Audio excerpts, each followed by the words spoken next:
समझ में आए का होला प्यार बुझाए, एहसास समझ में आए का होला प्यार बुझाए। हाल दिलवा के का हम बताएं, कैसे तो से नजरिया मिलाए, कैसे तो से नजरिया मिलाए।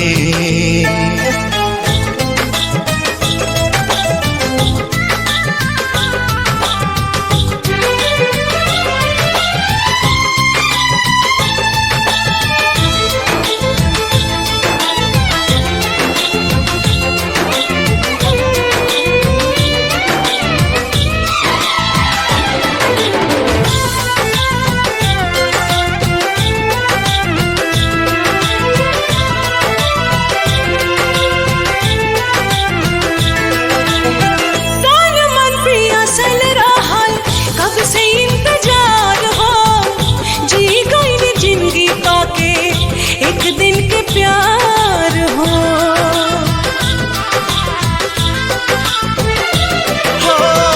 अपने ही जाल में जैसे फसल बा पहेलिया, बुझे नहीं पावे के हो नियति के खेलिया।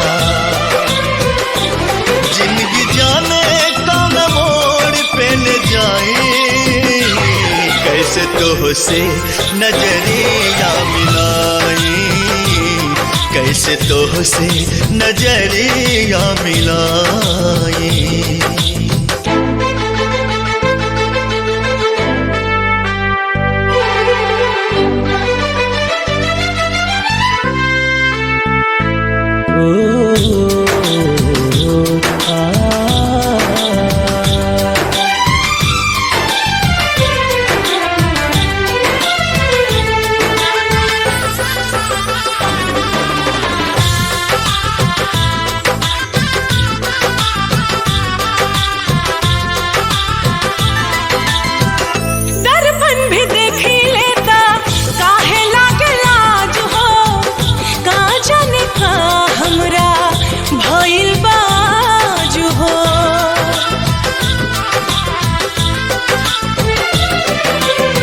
साथ फेरा सातों वचन सगरो भुलैनी, पति के धर्म का होला वो ना निभैनी।